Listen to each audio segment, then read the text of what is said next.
something interesting's just happened. I was getting into my car and about to pull out of the driveway when there was an elderly lady walking past my driveway entrance, and a car pulled up, a fairly hotted up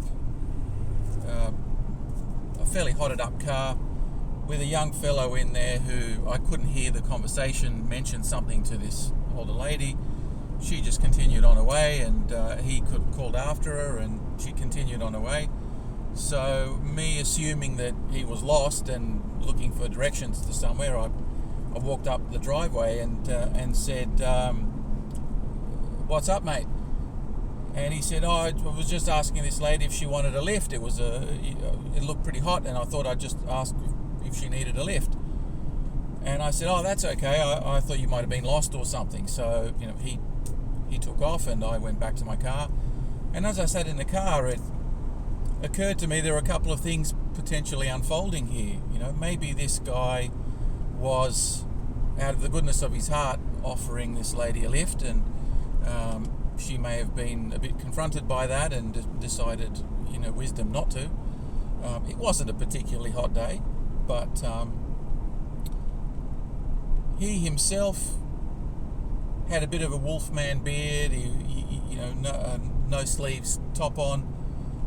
Looked a bit, I won't use the word menacing, but certainly didn't look, let's say, conservatively dressed with a conservative appearance. So you can't blame the old lady for perhaps thinking this guy was some kind of a predator, and who knows, maybe he was.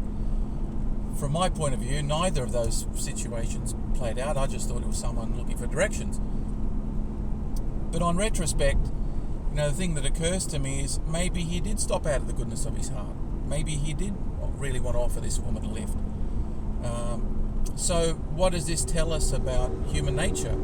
He could be driving away thinking he was doing something that was part of his civil responsibility, looking after an old lady, and she might have judged him for looking like some kind of a hoon, or maybe even a predator, and so refused to get in. The thing is, we are judgment machines.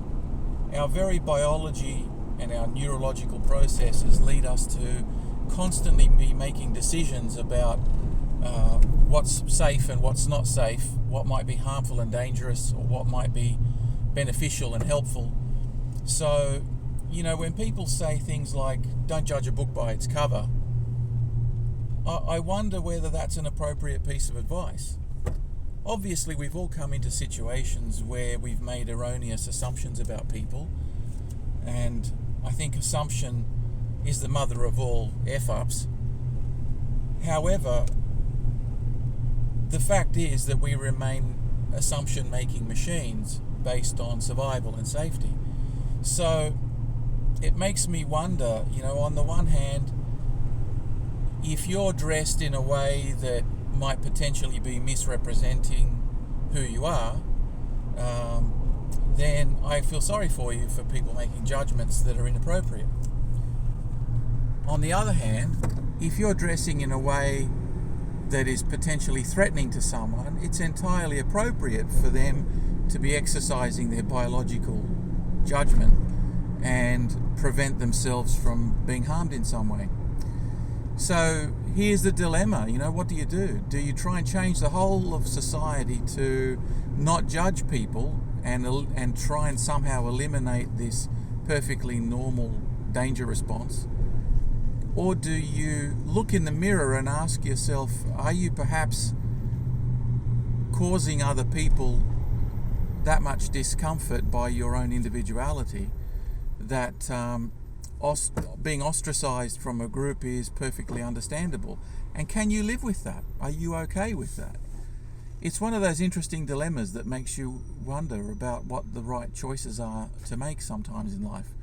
I don't pretend to have the right answer, but all I can say is, if you want to integrate in a way that is non-threatening and helps you make better friends, meet people more easily, and perhaps progress faster in your life, then you really want to consider how you dress, what kind of interactions you have with people, so that you make that sort of process less painful for yourself. I think it's all well and good to be individual, or even non-conformist, or even to be part of some ethnic or religious group that dresses in a particular way. But I think it's a bit rich to expect the whole of society to drop biologically derived natural mechanisms of self-protection just to accommodate your right to individuality. So something to think about, definitely, and hopefully you got something from this little mind bubble of mine, but I thought I'd share it with you anyway. So until next time, hopefully you'll think about your appearance and how it affects other people, not just your own self-esteem. Cheers.